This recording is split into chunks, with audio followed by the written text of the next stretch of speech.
नमस्कार दोस्तों, इकोनॉमिक्स की इस सीरीज़ में आपका स्वागत है।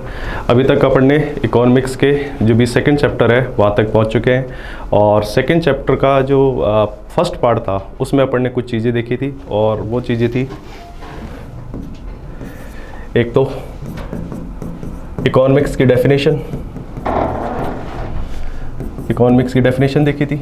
दूसरी अपन ने देखा था इसके टाइप्स देखे थे और कुछ बेसिक चीज़ें देखी थी कि लॉ ऑफ डिमांड या फिर जो भी डिमांड एंड सप्लाई से रिलेटेड कुछ बेसिक बातें देखी थी कि मार्केट में अगर डिमांड ज़्यादा है और सप्लाई कम है तो क्या स्थिति बनती है, अगर दोनों बराबर है तो क्या स्थिति बनती है, और अगर सप्लाई ज़्यादा है डिमांड से तो मार्केट में क्या सिचुएशन बनती है। ये अपन ने लास्ट लेक्चर में देख लिया था और होपफुली ये चीज़ें आपको पता भी होगी। अब अपन बात करते हैं इससे आगे कि अब जो नेक्स्ट अपना टॉपिक आएगा वो टॉपिक है लॉ ऑफ डिमांड कि मांग का नियम क्या है।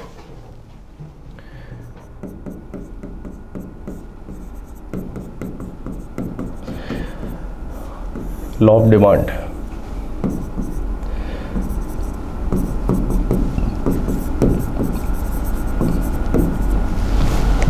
देखो लॉ ऑफ डिमांड दिया था अल्फ्रेड मार्शल ने और इस लॉ ऑफ डिमांड को पढ़ने के लिए अपन को कुछ बेसिक बातें पता होनी चाहिए। देखो लॉ ऑफ डिमांड क्या कहता है, अगर इसके फैक्ट्स की बात करें तो ये दो चीज़ों के बीच में संबंध बताता है, दो चीज़ों के बीच में संबंध बताता है और वो दो चीज़ें कौन सी है, एक तो मूल्य प्राइस और एक होती है मांग डिमांड। प्राइस और डिमांड के बीच में ये संबंध बताता है। प्राइस और डिमांड के बीच में क्या संबंध बताता है, ये संबंध बताता है कि साहब जब भी प्राइस बढ़ता है तो जो डिमांड है वो डिमांड क्या हो जाती है, कम हो जाती है। जब भी प्राइस बढ़ता है तो डिमांड क्या हो जाती है, कम हो जाती है। और अगर मान लीजिए प्राइस घटता है तो डिमांड क्या हो जाती है, बढ़ जाती है। ये रिलेशन इनके बीच में चलता है। प्राइस बढ़ने पे डिमांड कम हो जाती है और अगर प्राइस घटता है तो डिमांड क्या हो जाती है, उसकी बढ़ जाती है। अब ये सिचुएशन अपने मार्केट में भी देखते हैं। जैसे आप बाजार में कुछ भी लेने जाओ और किसी वस्तु की कीमत बढ़ जाए तो आप क्या करते हो, अगर किसी वस्तु की कीमत लगातार बढ़ रही तो आप क्या करते हो, उस वस्तु को खरीदना छोड़ देते हो, कोई दूसरी वस्तु देखते हो। तो मतलब आपने प्राइस बढ़ने पर क्या कर दी, उस वस्तु की डिमांड को कम कर दिया, बाजार में डिमांड को कम कर दिया। और उसके अलावा अगर मान लीजिए किसी वस्तु की डिमांड क्या हो जाती है, कम हो जाती है, तो अब व्यक्ति क्या करता है, उस वस्तु को ज़्यादा खरीदने की कोशिश करता है, मतलब उसकी डिमांड में बढ़ोतरी होती है। यहाँ से एक बात समझ में आती है कि अगर मूल्य व मांग में इसको थोड़ा सा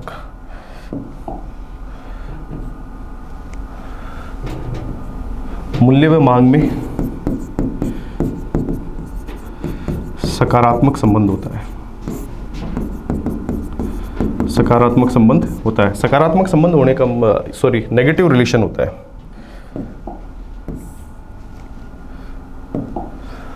नकारात्मक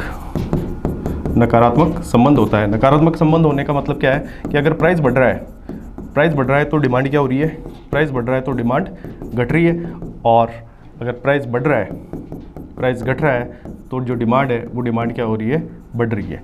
मतलब उल्टा हो रहा है, प्राइस बढ़ रहा है तो डिमांड घट रही है और अगर प्राइस घट रहा है तो डिमांड बढ़ रही है। ये कैसा संबंध है, आपस में उल्टा संबंध है इनके बीच में। अब बात करें कि ये जो मांग का नियम है या फिर ये जो मांग है, एक्चुअल में ये मांग किसकी तरफ से की जाती है, उपभोक्ता की तरफ से की जाती है या फिर उत्पादनकर्ता की तरफ से की जाती है। यहाँ पर एक चीज़ सिंपल सी है क्या कि जो मांग है, मांग हमेशा जो उपभोक्ता है उस उपभोक्ता के व्यवहार को बताती है, उपभोक्ता का व्यवहार बताती है। किसके बिहेवियर को शो करती है, ये एक कंज्यूमर होता है, उस कंज्यूमर के बिहेवियर को शो करती है। क्यों, क्योंकि अगर मान लीजिए क्या है कि अगर प्राइस बढ़ा है तो डिमांड किसके द्वारा कम और ज़्यादा की जा रही है, अगर प्राइस बढ़ रहा है या घट रहा है तो डिमांड किसके द्वारा कम या ज़्यादा की जा रही है, वो एक उपभोक्ता के द्वारा की जा रही है। क्या ये सभी स्थितियों में होता है क्या, नहीं। इसमें क्या कर दिया जाता है, जो भी अन्य फैक्टर्स है इस प्राइस और इस डिमांड के अलावा जितने भी और अन्य फैक्टर है, अदर फैक्टर्स है, उन अदर फैक्टर्स को क्या मान लिया जाता है, कॉन्स्टेंट मान लिया जाता है। मतलब जो भी अन्य कारक रहेंगे वो बिल्कुल स्थिर रहेंगे और अगर चेंज हो रहा है वो चेंज केवल और केवल किस में होगा, प्राइस में और डिमांड में ही चेंज होगा। तो इसमें अगला पॉइंट आता है क्या, अन्य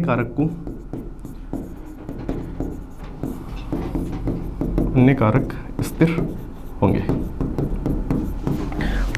अन्य कारक क्या होंगे, स्थिर होंगे, केवल चेंज किस में होगा, प्राइस में और उसकी डिमांड में चेंज होगा। ये अपन ने इसमें देखा। अब अन्य कारक क्या हो सकते हैं, अन्य कारक हो सकते हैं आय हो सकता है, आय के अलावा क्या हो सकता है, रोजगार का स्तर हो सकता है। अब बात आती है कि ये अन्य कारक स्थिर क्यों रखे गए, कि भाई ये इन अन्य कारकों को वेरिएबल भी रख दिया जाता। अगर अन्य कारक अगर स्थिर नहीं रहते हैं तो यहाँ पर क्या हो जाती है, ये जो लो डिमांड है वो क्या हो जाता, अपने आप में ही गड़बड़ा जाता। कैसे गड़बड़ा जाता, मान लीजिए लो डिमांड कह रहा है कि प्राइस बढ़ रही है तो जो डिमांड है वो क्या हो रही है, घट रही है। अब मान लीजिए दूसरा मैंने कहा कि अगर अन्य कारक क्या नहीं रहे, अन्य कारक स्थिर ना रहे, अन्य कारक स्थिर है। अगर मान लीजिए अन्य कारक स्थिर नहीं हो तो मान लो ये हो कि बाजार में एक कोई वस्तु है, उसकी कीमत है कितनी, 50 रुपये। तो एक व्यक्ति क्या कर रहा था, 2 वस्तुएं खरीद रहा था। अब उसकी कीमत बढ़ के कितनी होगी, मान लीजिए 70 रुपये उसकी कीमत हो गई। तो ये व्यक्ति क्या करेगा, उस वस्तु की कोई ना कोई जो भी डिमांड है उसको क्या करेगा, कम करेगा। लेकिन इसी के साथ में पैरेलल क्या हो जाए, मान लीजिए ये जो आदमी था ए, ये पहले 50 रुपये में 2 वस्तुएं खरीद रहा था, इसकी कीमत बढ़ने पर वो अपनी डिमांड को क्या करेगा, कम करेगा। मान लीजिए इसके पैरेलल में एक चीज़ और घटित हो जाए, जो इस एक की इनकम थी, एक की जो आय थी वो पहले 5,000 रुपये थी और अब बढ़ के वो एक की आय है वो कितनी हो गई, 10,000 रुपये हो गई। इसकी आय बढ़ गई तो ये क्या करेगा, इसकी आय बढ़ने के कारण अगर इस प्रोडक्ट की कीमत में भी जो भी वृद्धि हुई है ना, उसको वो कंसिडर नहीं करेगा और वो क्या करेगा, या तो अपनी डिमांड है उसको क्या कर देगा, बढ़ा देगा, या फिर जो जितनी है उसको मेंटेन रखेगा। इसी कारण इस इनकम वाले फैक्टर्स को, रोजगार वाले फैक्टर्स को क्या रखा जाता है, इसमें कॉन्स्टेंट रखा जाता है। सिंपल सी 4 बातें अपन इसमें देखिए, उनको एक बार वापस देख लेते हैं। कौन कौन सी है। सबसे पहले जो मांग का नियम है वो अल्फ्रेड मार्शल के द्वारा दिया गया था और ये किसके बीच में संबंध बताता है, मूल्य, कीमत और जो मांग होती है, प्राइस और डिमांड के बीच में संबंध बताता है। कैसा संबंध होता है इनमें, नेगेटिव रिलेशन होता है। नेगेटिव रिलेशन का मतलब क्या है कि अगर प्राइस बढ़ रहा है तो जो डिमांड होगी वो डिमांड क्या हो जाएगी, कम हो जाएगी, और अगर प्राइस घट रहा है तो जो डिमांड है वो डिमांड क्या हो जाएगी, बढ़ जाएगी। उसके बाद में अपन ने देखा कि किसका बिहेवियर बताता है, ये उपभोक्ता का बिहेवियर बताता है कि सब जो कंज्यूमर है उस कंज्यूमर की तरफ से डिमांड होती है और ये कंज्यूमर के बिहेवियर को शो करता है। इसके बाद में इसमें जो अन्य फैक्टर्स हैं लाइक दैट इनकम हो गई या एम्प्लॉयमेंट हो गया, उसको क्या माना गया है, कांस्टेंट माना गया है। इसके बाद में ये अपन ने देखा कि हाँ क्यों कांस्टेंट माना गया है कि एक व्यक्ति अगर 50 रुपये में खरीद रहा था तब उसकी इनकम 5,000 थी, अब उसकी कीमत अगर 70 रुपये हो गई उस वस्तु की, तो उसकी कीमत जो उसकी मांग है वो क्या हो जानी चाहिए, घट जानी चाहिए। लेकिन उसके आय बढ़ने के कारण वो मांग को नहीं घटाता, इसी कारण अदर फैक्टर्स को क्या मान लिया जाता है, इसमें कांस्टेंट मान लिया जाता है। तीसरा इसमें अगला जो पॉइंट बात है मांग के नियम में, वो बात करते हैं अपन किसकी,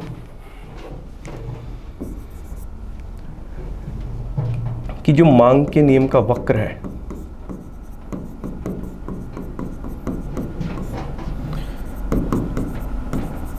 वक्र है वो कैसा होता है, डाउनवर्ड साइड होता है। वो कैसा होता है, डाउनवर्ड साइड होता है, मतलब अधोमुखी होता है। वो कैसा होता है, अधोमुखी, अधोमुखी या फिर डाउनवर्ड साइड होता है, डाउनवर्ड होता है। अब यहां पर बात करें कैसे, एक चार्ट देख लीजिए आप,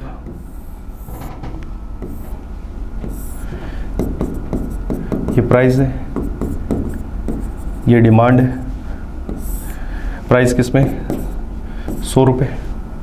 100 रुपये में मान लीजिए कोई व्यक्ति, जो डिमांड है, डिमांड हमेशा किस में मापी जाती है, मात्रा में, क्वांटिटी में। तो डिमांड है, मान लीजिए व्यक्ति 10 वस्तुएं खरीदता था, क्वांटिटी। इसके अलावा अगर कीमत क्या होगी इसकी, बढ़ के 200 रुपये होगी। अब कीमत, अब यहाँ पर रिलेशन देखिए, अगर प्राइस बढ़ रहा है तो डिमांड क्या होती है, घटती है। मतलब प्राइस बढ़ा, प्राइस बढ़ने पे इस आदमी की क्या होगी, जो डिमांड है वो क्या हो जाएगी, कम हो जाएगी। मान लीजिए इसकी डिमांड कितनी होगी, 8 हो गई, अब प्राइस 300 हो गया, प्राइस फिर बढ़ा तो डिमांड क्या हो जाएगी, कम हो जाएगी। ये अपन ने एक बेसिक इसके बारे में देखा ताकि इसका क्या बना सके, वक्र बना सके।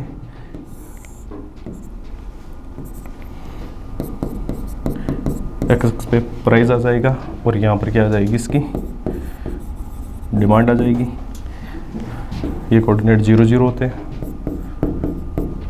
यहाँ पर अगर अपन बात करें तो प्राइस कितना है, 100, 200, 300, 400।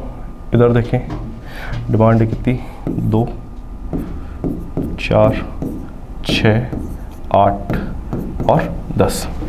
सिंपल सा पहले लेके चलते हैं। अगर मान लीजिए किसी भी प्रोडक्ट का प्राइस 100 था, प्राइस अगर 100 रुपये है तो जो उसकी डिमांड है वो कितनी थी, 10। 100 रुपये प्राइस है तो डिमांड कितनी है, 10। तो 100 रुपये प्राइस पे डिमांड कितनी है, 10।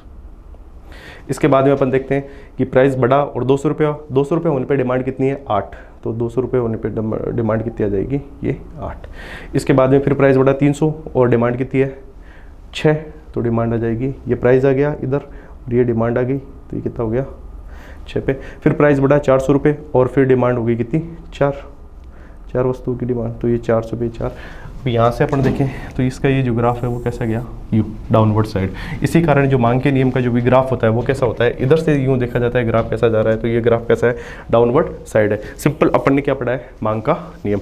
अब अपन देख लेते हैं क्या मांग का नियम में ये जो जितनी भी बातें हैं कि प्राइस बढ़ने पर हमेशा डिमांड कम ही होती है, क्या ये यूनिवर्सल ट्रूथ है या फिर और कोई चीज़, इसमें कुछ एक्सेप्शन भी होते हैं। तो इसमें क्या होते हैं कुछ एक्सेप्शन भी होते हैं, मांग के नियम के क्या होते हैं कुछ अपवाद भी होते हैं। मांग के नियम के अपवाद,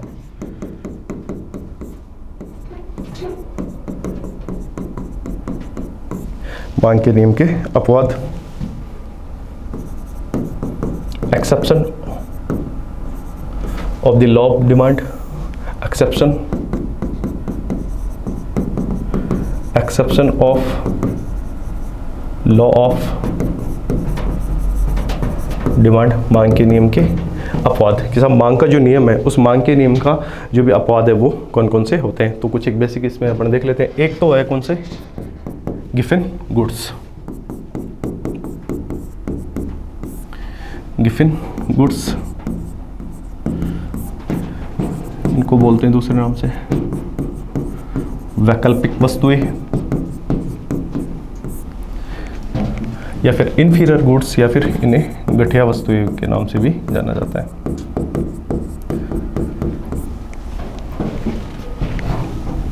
अब गिवन गुड्स क्या होते हैं, गिवन गुड्स में आप सिंपल यूँ समझिए कि मान लीजिए दो यहाँ पर पैरेलल प्रोडक्ट लिए जाते हैं। मान लो एक क्या है यहाँ पर गेहूँ है और एक जो दूसरा प्रोडक्ट है वो क्या है बाजरा है।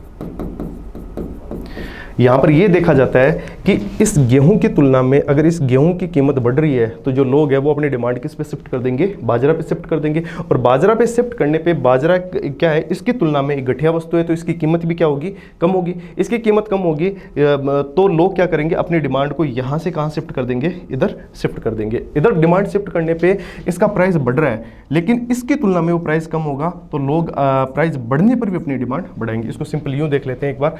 मान लीजिए 100 रुपये केजी क्या है गेहूँ है और 50 रुपये केजी क्या है बाजरा है। 50 रुपये केजी क्या है बाजरा है। अब ये अगर अपन बात करें इसका प्राइस बढ़ के कितना हो गया, इसका प्राइस बढ़ के हो गया 200 रुपये। 200 रुपये हो गया तो जो लोग हैं और इसका जो गेहूँ बाजरा है इस बाजरे की कीमत बढ़ के कितनी होगी मान लीजिए 80 रुपये। अब यहाँ पर जो कुछ लोग हैं वो पहले गेहूँ को खरीद रहे थे, अब उनको ऐसा लगेगा कि अब ये कीमत बढ़ने के बाद में कि इससे कोई अगर इसका अल्टरनेट देखा जाए तो गेहूँ की जगह अपन क्या खा सकते हैं बाजरा खा सकते हैं। तो वो लोग अपनी डिमांड को किस पे शिफ्ट करेंगे, बाजरा पे शिफ्ट करेंगे। बाजरा पे डिमांड शिफ्ट करेंगे तो बाजरा की क्या होगी जो कीमत है वो बढ़ेगी। इसकी कीमत बढ़ेगी लेकिन इसकी तुलना में वो कीमत क्या रहेगी कम रहेगी। इसी कारण इसकी जो कीमत है बढ़ रही है लेकिन कीमत बढ़ने के साथ में इसकी डिमांड बढ़ेगी। क्यों?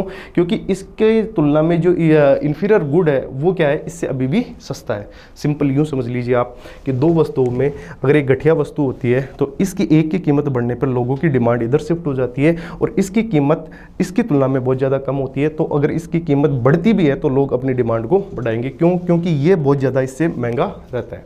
ये अपन ने समझा क्या गिवन गुड्स। इसके अलावा और इसका एक्सेप्शन क्या होता है वेबलेन गुड्स।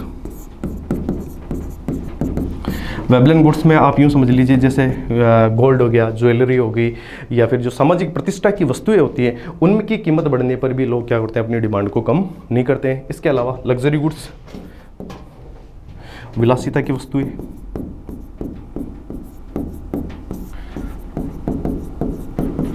लग्जरी गुड्स में बात करें कि महंगी कार होगी, महंगी गाड़ियाँ होगी, इनकी जो भी कीमत बढ़ती है तो इनकी डिमांड कम नहीं होती है। तो ये भी क्या है एक्सेप्शन है किसका मांग के नियम का। इसके अलावा और अगर अपन बात करें तो अत्यावश्यक वस्तुएं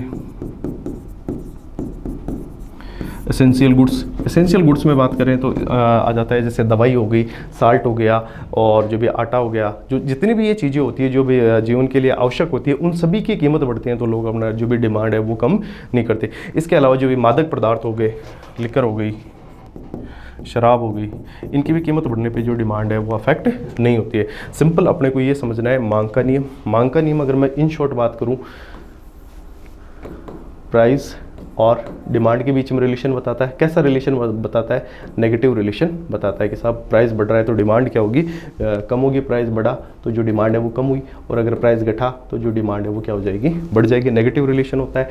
अदर फैक्टर्स को इसमें क्या मान लिया जाता है? अन्य कारक को क्या मान लिया जाता है? कांस्टेंट मान लिया जाता है। अन्य कारक को क्या मान लिया जाता है? इसमें कांस्टेंट मान लिया जाता है। मैं इसको थोड़ा सा नेक्स्ट स्लाइड में फिर लिख देता हूँ। शॉर्ट में अगर अपने इसकी बात करें तो मांग का नियम अपन ने देखा। मांग का नियम मूल्य और जो मांग है उसमें संबंध बताता है।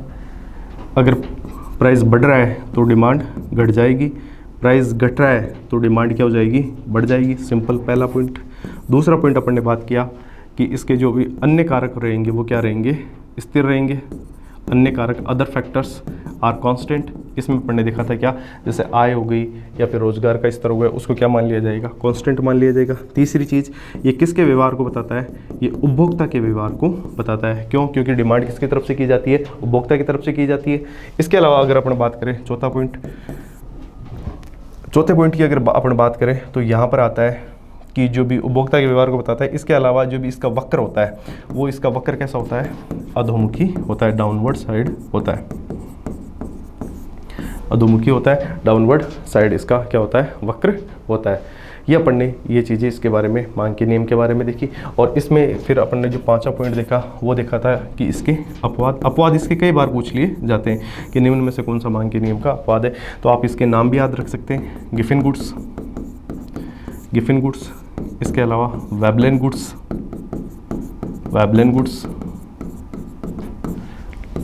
लग्जरी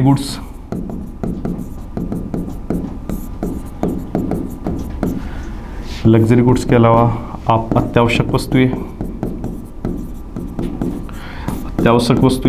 और इसके अलावा जो भी लास्ट है वो आप देख सकते हैं, जो भी मादक पदार्थ होते हैं जैसे शराब हो गया, लिकर हो गई, इनकी भी जो प्राइस बढ़ने पर क्या होता है?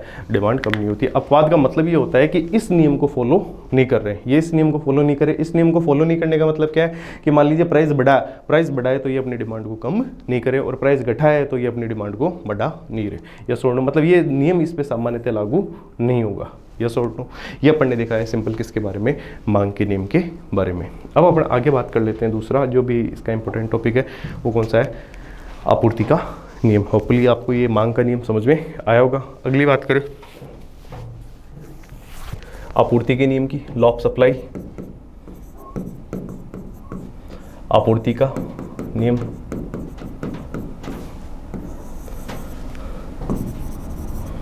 Law of supply. Law of supply भी अगर आपको मांग का नियम समझ में आ गया है तो लॉ ऑफ सप्लाई भी क्या है? बिल्कुल सिंपल सा ही है, इसमें कोई ज़्यादा खास कुछ भी नहीं है। लॉ ऑफ सप्लाई वही सिंपल, पहला किस किस के बीच में रिलेशन बताता है? दो चीज़ों के बीच में रिलेशन बताता है। किस किस के बीच में रिलेशन? पहला तो बताता है, देखो यहाँ पर क्या है? आपूर्ति है, और आपूर्ति के साथ में क्या जुड़ा होगा? प्राइस। वहाँ पे डिमांड थी तो डिमांड के साथ में क्या जुड़ा हुआ था? प्राइस। यहाँ पे सप्लाई है तो सप्लाई के साथ में क्या जुड़ा हुआ है? प्राइस। मतलब ये संबंध बताता है किसके बीच में? प्राइस और सप्लाई के बीच में। मूल्य और सप्लाई के बीच में क्या बताता है? संबंध बताता है। प्राइस और सप्लाई के बीच में संबंध बताता है। कैसा संबंध होता है? यहाँ पर जो संबंध होता है वो मांग के नियम का उल्टा होता है। मतलब यहाँ पे संबंध होता है पॉजिटिव होने का मतलब क्या है कि अगर मान लीजिए किसी वस्तु की प्राइस बढ़ रही है, प्राइस अगर बढ़ रही है तो उसकी सप्लाई भी क्या होगी? बढ़ जाएगी। प्राइस बढ़ने पर सप्लाई क्यों बढ़ती है? सप्लाई बढ़ने का रीज़न ये है कि जो उत्पादन करता है उस उत्पादनकर्ता का क्या बढ़ता है? उत्पादनकर्ता का लाभ बढ़ता है। उत्पादनकर्ता का क्या बढ़ता है?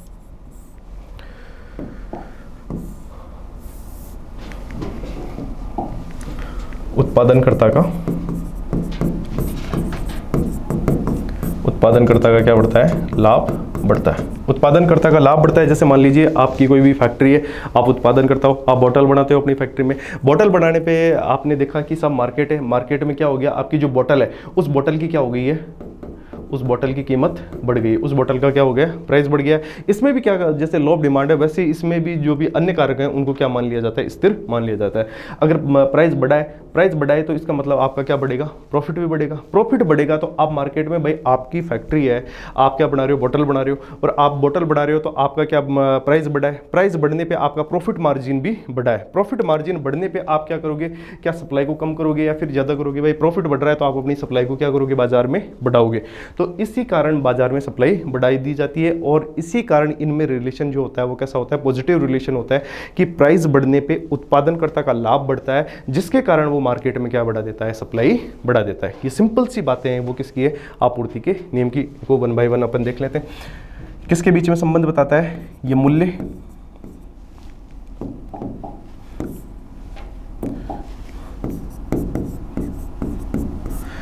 व आपूर्ति।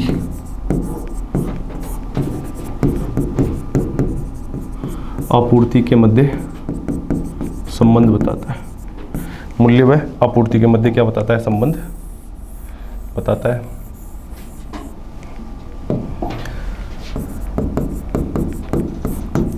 सिंपल बात है भाई, किसके भी मूल्य और आपूर्ति के बीच में संबंध बताता है। कैसा संबंध होता है, मूल्य और आपूर्ति के बीच में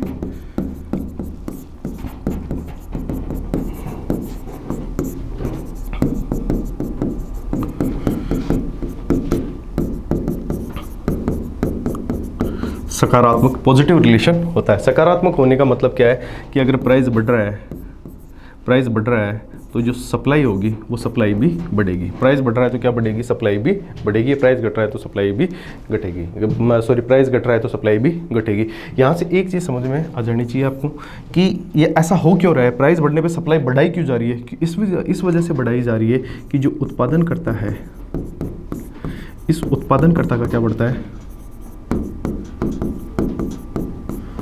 लाभ बढ़ने के कारण। उत्पादनकर्ता के लाभ बढ़ने के कारण क्या कर दी जाती है, प्राइस बढ़ने पे सप्लाई भी बढ़ा दी जाती है। इसके अलावा नेक्स्ट बात करें, इसमें अन्य कारक क्या रहते हैं, इसमें भी अन्य कारक क्या रहेंगे, स्थिर रहेंगे। अन्य कारक क्या रहेंगे, स्थिर रहेंगे। Other factors are constant. Same चीज़ वही जो अपन ने लॉ ऑफ डिमांड में देखी थी। इससे आगे बात करें, इसमें जो चौथा पॉइंट होगा, अन्य कारक इसमें स्थिर रहेंगे। इसका जो वक्र बनता है, इसका वक्र बनता है वो कैसा बनता है, प्रगतिशील या फिर प्रोग्रेसिव वक्र बनता है। कैसे बनता है इसको अपन अभी देख लेंगे। इसके अलावा जो लॉ ऑफ सप्लाई है, लॉ ऑफ सप्लाई किसके बिहेवियर को बताती है, लॉ ऑफ सप्लाई बिहेवियर को बताती है किसके, उत्पादनकर्ता के। यह है उत्पादनकर्ता के व्यवहार को बताता है। क्यों उत्पादनकर्ता के व्यवहार को क्यों बताता है, क्योंकि जो भी सप्लाई है वो सप्लाई भाई प्रोड्यूसर की तरफ से होगी या फिर जो भी कंज्यूमर है उसकी तरफ से होगी। सप्लाई तो हमेशा किसके तरफ से होती है, एक उत्पादनकर्ता की तरफ से होती है। इसी कारण ये किसके बिहेवियर को बताती है, एक सप्लायर के बिहेवियर को बताती है। इसका जो कर्व होता है वो कैसा होता है, प्रोग्रेसिव कर्व होता है। एक बार अपन इसके कर्व को देख लेते हैं, वही सिंपल सा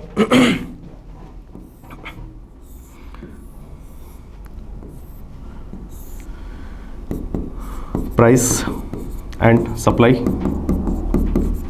प्राइस मान लीजिए कितना है, 100 रुपये। सप्लाई भी किस में आएगी, क्वांटिटी में। 10 वस्तुओं की सप्लाई हो रही थी, प्राइस बढ़ा 200, तो सप्लाई भी कितनी होगी, मान लीजिए 15। क्यों, क्योंकि ये नियम यही कहता है कि प्राइस बढ़ने पे क्या होगी, सप्लाई बढ़ेगी। इसके बाद में मान लीजिए प्राइस बढ़ के कितना हुआ, 300, तो सप्लाई हुई 20, 400, सप्लाई हुई कितनी, 25। इसको अगर अपन वक्र पे देखें, एक अगर कर्व पे देखें तो प्राइस एक्स एक्स पे, सप्लाई कोऑर्डिनेट 0 0। प्राइस की बात करें 100, 200 और 400, 5, 10, 15, 20 और 25। ये सप्लाई आ गई इधर इस पे एक्स पे वाई एक्स पे प्राइस आ गया। अब अपन बात करें कि जब प्राइस कितना था 100 रुपये था तब सप्लाई कितनी थी 10, प्राइस 100 रुपये था, सप्लाई कितनी थी 10, प्राइस 100 रुपये, सप्लाई 10, प्राइस 200 रुपये, सप्लाई कितनी है 15, 200 और ये 15, सप्लाई 300 और प्राइस कितना है 20, सप्लाई 300, प्राइस कितना है 20, सप्लाई 400 और प्राइस कितना है 25। ये कर्व कैसा बन रहा है, ऊपर बढ़ता हुआ, तो इसका कर्व कैसा होता है, प्रोग्रेसिव कर्व होता है। तो अगर कभी पूछ लिया जाए एग्जाम में कि साहब जो भी लॉ ऑफ सप्लाई है, इस लॉ ऑफ सप्लाई का जो भी कर्व होता है वो कैसा होता है, इसका प्रोग्रेसिव कर्व होता है। और इसके अलावा ये किसके व्यवहार को बताता है, ये उत्पादनकर्ता के व्यवहार को बताता है। किसके बिहेवियर को बताता है, ये उत्पादनकर्ता के बिहेवियर को बताता है। इसका जो भी कर्व होता है वो कैसा होता है, प्रोग्रेसिव कर्व होता है। इसके अलावा अगर अपन बात करें, इसमें और अपन ने देखा था किसके बीच में संबंध बताता है, कीमत और आपूर्ति के बीच में संबंध बताता है। और इनके जो भी बीच में संबंध होता है वो कैसा संबंध होता है, एक पॉजिटिव संबंध होता है। पॉजिटिव संबंध होने का मतलब क्या है कि अगर प्राइस बढ़ा है तो इसकी डिमांड भी क्या होगी। ऐसा किस कारण से होता है, इसका रीज़न ये है कि जो भी प्रोड्यूसर है उसका प्रोड्यूसर का क्या बढ़ता है, लाभ बढ़ने के कारण ऐसा होता है। इसमें भी अपन ने देखा कि जो अदर फैक्टर्स हैं उन अदर फैक्टर्स को क्या मान लिया जाता है, कांस्टेंट मान लिया जाता है। ये सिंपल अपन ने देखा क्या, लॉ ऑफ सप्लाई। इससे आगे अपन बात करें, इसमें कुछ एक दो बातों की और, कि इसके भी कोई अपवाद होते हैं, जैसे मांग के नियम के अपवाद होते हैं क्या, इस आपूर्ति के नियम के भी कोई अपवाद होते हैं। अगर इसके अपवाद की बात की जाए,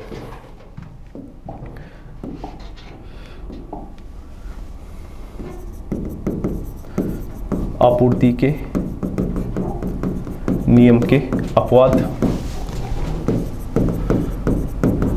exception of the law of the supply, exception of the law of the supply में कौन कौन सी चीज़ें आती है। सबसे पहले अगर अपन बात करें लॉ ऑफ द सप्लाई का जो भी एक्सेप्शन है, इसमें कि एक तो किसी एक कंपनी की बाजार में क्या हो, मोनोपोली, एकाधिकार हो, किसी एक कंपनी का ही क्या हो, एकाधिकार। ऐसा होने से क्या होगा, मान लीजिए कोई एक कंपनी है बाजार में और इस एक कंपनी ने बाजार में क्या बना रखी है, अपनी मोनोपोली बना रखी है। इसका मतलब चाहे कीमत बढ़े चाहे कितनी बढ़े, उसकी मर्जी से ही वो क्या करेगी, सप्लाई करेगी। क्यों, क्योंकि उसको पता है कि वो मार्केट में कौन है, केवल सिंगल प्लेयर है। इसके अलावा दूसरा क्या हो, सरकार का हस्तक्षेप। मान लीजिए सरकार ने फिक्स कर रखा है कि नहीं साहब सप्लाई क्या करनी है, इतनी सप्लाई करनी है। इसके अलावा मान लीजिए कभी कैसे सिचुएशन बन जाए, सिचुएशन ऐसे बन जाए कि मान लीजिए कोई भी नेचुरल डिजास्टर या फिर कोई ऐसी प्राकृतिक दुर्घटना या आपदा आ गई है जिसके कारण क्या हो गया है, सप्लाई क्या हो चुकी है, बाधित हो चुकी है। वैसी स्थितियों में को किस चीज़ में गिना जाता है, इस मांग आपूर्ति के नियम के अपवाद में गिना जाता है। सिंपल अपने को ध्यान रखना है क्या, आपूर्ति के नियम के अपवाद कौन कौन से। पहला है एकाधिकार, किसी भी एक कंपनी का बाजार में एकाधिकार हो तो वो क्या कर सकती है, प्राइस बढ़ने पे जरूरी नहीं है कि वो सप्लाई को बढ़ाए, इस चीज़ को वो फॉलो नहीं कर सकता, जरूरी नहीं है कि वो इस चीज़ को फॉलो करे। दूसरा, सरकार ने आके क्या कर दिया, चाहे प्राइस बढ़ जाए लेकिन सप्लाई को उन्होंने क्या कर दिया, फिक्स कर दिया है, तो भी वो किसके आ जाएगा, ये रूल उस पर लागू नहीं होगा, इसके एक्सेप्शन में आ जाएगा। तीसरा पॉइंट इसमें क्या आ सकता है, तीसरा पॉइंट ये आ सकता है कि मान लीजिए कोई भी प्राकृतिक दुर्घटना आ जाए या फिर कोई ऐसी डिजास्टर आ जाए, वॉर हो जाए या कुछ भी हो जाए, वैसे सिचुएशन में भी प्राइस बढ़ने पर ये सप्लाई नहीं बढ़ेगी। ये क्या आते हैं, इसके एक्सेप्शन आते हैं। होपफुली आपको ये चीज़ समझ में आई होगी। अपन ये दो चीज़ें देख लिए, एक तो आपूर्ति का नियम और एक दूसरा अपन ने देख लिया कौन सा, मांग का नियम। इसके अलावा एक सिंपल सा पॉइंट और देख लो आप, मूल्य संतुलन बिंदु।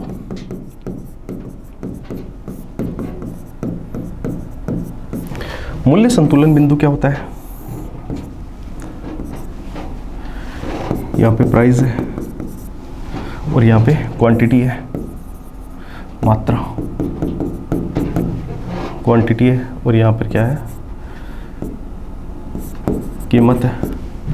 ये वक्र है किसका, लॉ ऑफ डिमांड का। ये वक्र है किसका, लॉ ऑफ सप्लाई का। वह बिंदु जहाँ पर लॉ ऑफ डिमांड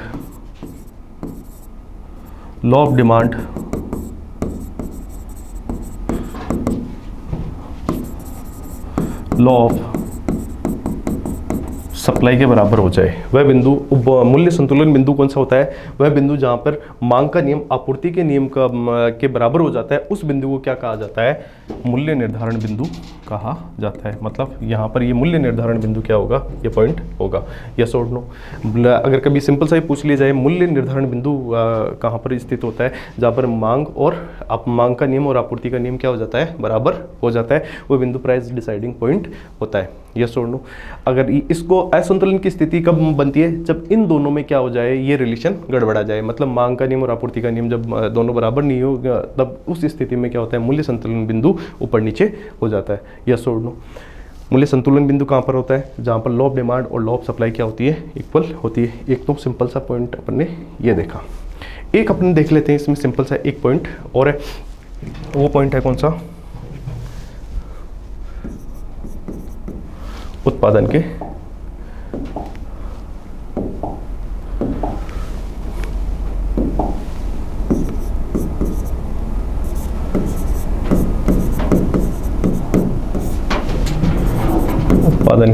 कारक।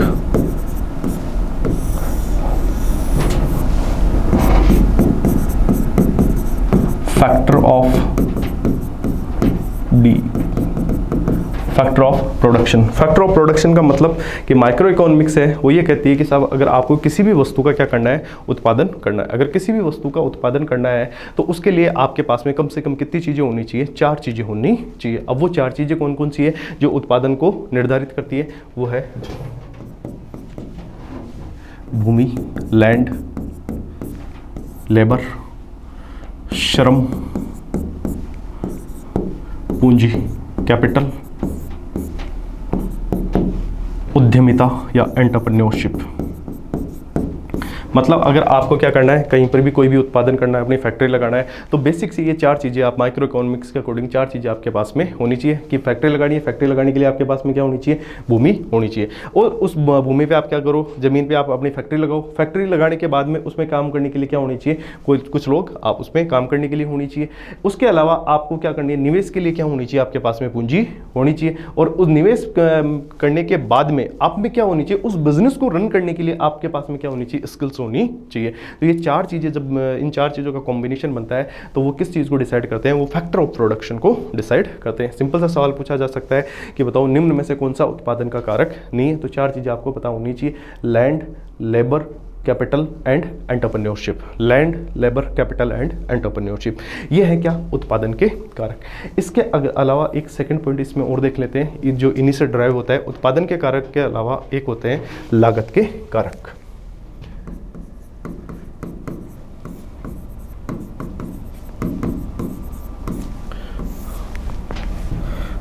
Factor of cost. Factor of cost क्या होता है कि जो भी लागत है, उस वस्तु की लागत है, वो लागत कैसे निर्धारित की जाती है, और वो लागत कहाँ से डिसाइड होती है, यहीं से ड्राइव होती है। कैसे, जैसा भूमि है, भूमि पे आप क्या दोगे, अगर आपने भूमि पे फैक्ट्री लगा रखी है तो आप उस पर क्या दोगे, किराया, रेंट दोगे या नहीं दोगे। दूसरी चीज़, आपकी फैक्ट्री है, उसमें लोग क्या कर रहे हैं, मजदूरी कर रहे हैं, काम कर रहे हैं, श्रम कर रहे हैं, तो उस श्रम के बदले में वो क्या लेंगे, कुछ ना कुछ इंसेंटिव या मजदूरी लेंगे या लेंगे, तो यहाँ पर क्या लगेगी, लोगों को मजदूरी। इसके अलावा जो पूंजी है, जो आपने निवेश की है, उस बिजनेस को रन करने के लिए आपने जो पूंजी निवेश की है, उस पूंजी पे आपको क्या चुकाना होगा, ब्याज चुकाना होगा। इसके अलावा उद्यमिता, अगर आप अपने स्किल है, इन स्किल्स को आपने इस बिजनेस में इन्वेस्ट कर रखा है, तो आपको उसके बदले में क्या चाहिए होगा, लाभ चाहिए होगा। सिंपल सी चीज़ पूछ ली जाए कि मान लीजिए बताइए कि जो भी लागत के कारक है वो कौन कौन से होते हैं, तो 4 लागत के कारक होते हैं, rent, wages, interest and profit. Rent, wages, interest and profit. जब इन चारों को जोड़ दिया जाता है, तो किसी भी उत्पाद की फैक्ट्री लेवल पे क्या आ जाती है, कॉस्ट आ जाती है। और उस फैक्ट्री लेवल पे जो कॉस्ट आती है, उसी कॉस्ट को बोला जाता है फैक्टर कॉस्ट। उसी को क्या बोला जाता है, फैक्टर कॉस्ट। तो फैक्टर कॉस्ट क्या होती है, अगले उस स्लाइड में देख लेते हैं अपन। सिंपल, एक बार इधर देख लो। सबसे पहले अपन ने क्या देखा, उत्पादन के कारक। उत्पादन के कारक कौन कौन से होते हैं, land, labour, capital and entrepreneurship. कि माइक्रो इकोनॉमिक्स ये मानती है कि अगर आपको किसी भी वस्तु का उत्पादन करना है, तो उत्पादन करने के लिए आपके पास में कितनी चीज़ें होनी चाहिए, ज़मीन होनी चाहिए, उसमें वहाँ पे श्रम करने के लिए मजदूर होने चाहिए, और इसके अलावा आपके पास में पैसा होना चाहिए इन्वेस्ट करने के लिए, और इसके अलावा आपके पास में स्किल होनी चाहिए। इसके अलावा फिर अपने देखा क्या, फैक्टर ऑफ कॉस्ट, कि साहब एक उत्पाद की कीमत निकालने के लिए आप क्या क्या चीज़ें लेते हैं। तो सबसे पहले लेते हैं कि आपने जहाँ पे फैक्ट्री लगा रखी है उस ज़मीन का किराया, इसके अलावा जो मजदूर है उनकी मजदूरी, फिर जो पूंजी आपने निवेश कर रखी है उसका ब्याज, इसके अलावा जो भी आपने अपनी स्किल इन्वेस्ट कर रखी है उस स्किल के लिए आप क्या चाहोगे, वहाँ पर भाई फ्री में तो काम करोगे नहीं, तो आप क्या चाहोगे उसके बदले में प्रॉफिट लोगे, यस और नो, प्रॉफिट चाहोगे। जब इन चीज़ों को, जब इन चारों चीज़ों को जोड़ दिया जाता है तब क्या निकल के आती है, फैक्टर कॉस्ट निकल के आती है। तो फैक्टर कॉस्ट क्या होती है,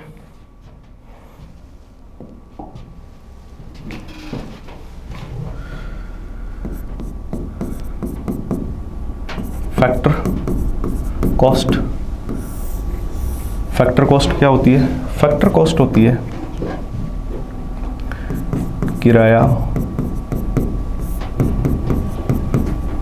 मजदूरी,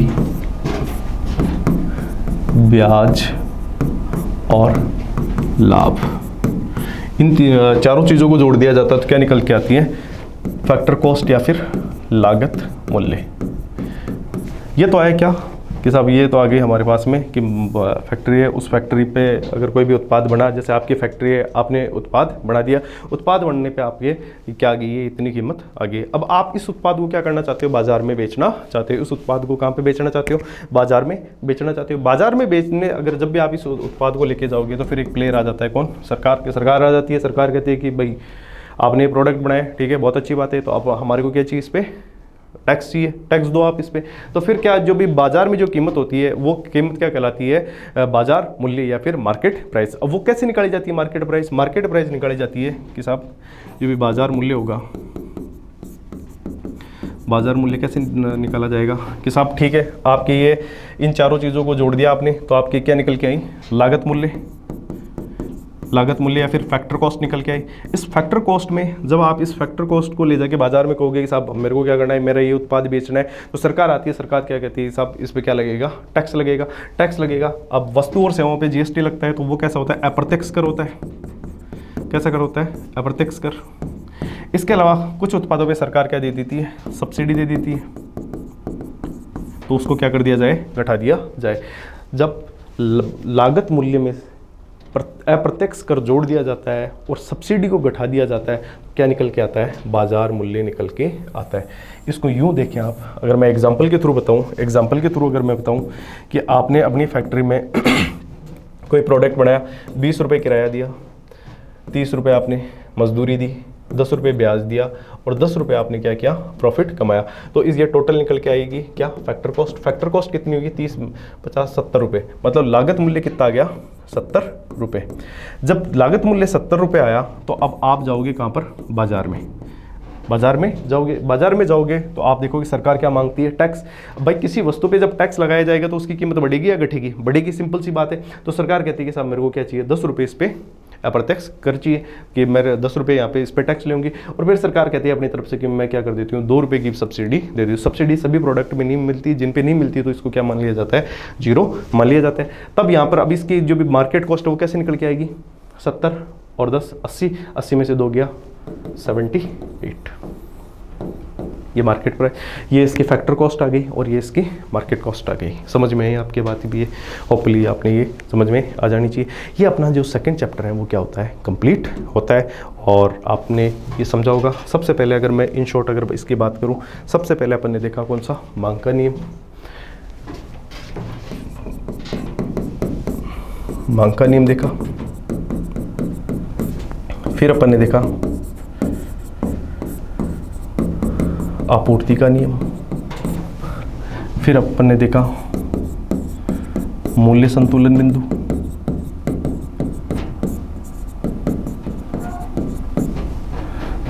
उत्पादन के कारक,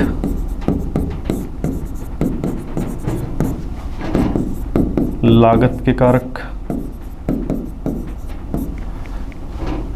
और फिर लागत मूल्य, फैक्टर कॉस्ट और बाजार मूल्य।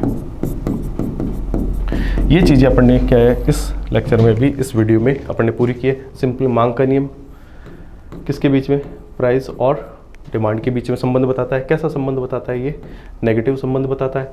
अदर फैक्टर्स क्या होते हैं, स्थिर होते हैं। इसका जो भी वक्र होता है वो कैसा होता है, डाउनवर्ड, अधोमुखी होता है, अधोमुखी। इसके अपवाद कौन से होते हैं, गिफिन गुड्स होते हैं, वेबलेन गुड्स होते हैं, लग्जरी विलासिता की वस्तुएं लग्जरी गुड्स होते हैं। एसेंशियल गुड्स होते हैं, अत्यावश्यक वस्तुएं होती है। इनका संबंध कैसा संबंध होता है कि प्राइस बढ़ रहा है तो डिमांड घटेगी, प्राइस घट रहा है तो डिमांड बढ़ेगी। आपूर्ति का नियम किसके बीच में संबंध बताता है? प्राइस और सप्लाई के बीच में संबंध बताता है। कैसा संबंध होता है इसमें? पॉजिटिव संबंध होता है। अदर फैक्टर्स इसमें भी क्या रहते हैं? कांस्टेंट रहते हैं। इसका जो भी ग्राफ होता है वो कैसा होता है? प्रगतिशील ग्राफ होता है। इसके जो भी अपवाद होते हैं वो क्या होता है कि मान लीजिए बाजार में किसी एक वस्तु की, एक कंपनी की मोनोपोली है, सरकार ने हस्तक्षेप कर रखा है और उसकी आपूर्ति को रेस्ट्रिक्ट कर रखा है, या फिर बाजार में कोई भी क्या आई हुई है, बाजार में कोई भी मान लीजिए आपदा आई हुई है, अब दुनिया में आपदा आई हुई है। संतुलन बिंदु जहाँ पर लॉ ऑफ डिमांड बराबर हो जाए लॉ ऑफ सप्लाई के, किसके बराबर हो जाए? Law of demand law of supply के बराबर हो जाए। उत्पादन के कारक लैंड, लेबर, कैपिटल और एंटरप्रेन्योरशिप। लागत के कारक लैंड से क्या देना पड़ेगा? रेंट, मजदूर श्रम को क्या देनी पड़ेगी? वेजेस, कैपिटल पे क्या देना पड़ेगा? इंटरेस्ट, और एंटरप्रेन्योरशिप पे आपको क्या चाहिए? प्रॉफिट। इन सभी को जब जोड़ दिया जाता है तो क्या निकल के आते हैं? लागत मूल्य। अब इस लागत मूल्य में अगर अप्रत्यक्ष कर जोड़ दिए जाए, अप्रत्यक्ष कर जोड़ दिए जाए और सब्सिडी को हटा दिया जाए, सब्सिडी को हटा दिया जाए तो फिर क्या निकल के आती है? बाजार मूल्य निकल के आता है। ये अपन ने इस लेक्चर में कंप्लीट किया है और शायद आपको ये पूरा समझ में आज आ गया होगा। सिंपल चीज़ें और ये समझ में आ जानी चाहिए। तो ये अपना जो भी सेकंड चैप्टर है इकोनॉमिक्स वो पूरा होता है। अब अपना जो भी नेक्स्ट चैप्टर है वो स्टार्ट करेंगे। वो कौन सा है? बैंकिंग। बैंकिंग बहुत इंपॉर्टेंट चैप्टर है। वैसे इंपॉर्टेंट तो ये भी है इंपॉर्टेंट तो ये भी है, इसमें भी कई सारे सवाल अगर आप देखोगे एसएससी सीजीएल में तो इसमें, या फिर रेलवे में, यहाँ से बहुत सारे सवाल पूछे गए। माइक्रो इकोनॉमिक्स के कई सवाल इसमें से पूछे गए, माइक्रो और मैक्रो। एक आप सिंपल सी ये भी देख लीजिए, कई जगह कई बुक्स में ये लिखा होता है कि जो माइक्रो इकोनॉमिक्स है, इस माइक्रो इकोनॉमिक्स का जो भी फादर है वो किसे माना गया? अल्फ्रेड मार्शल को भी माना गया है। ये चीज़ भी आप थोड़ा ध्यान रखें। इसके अलावा अगर अपन बात करें जो भी नेक्स्ट चैप्टर है उसकी, कि उसमें अपन पढ़ेंगे क्या? बैंकिंग। और उसके लिए फिर अपन देखते हैं नेक्स्ट वीडियो। धन्यवाद, थैंक यू।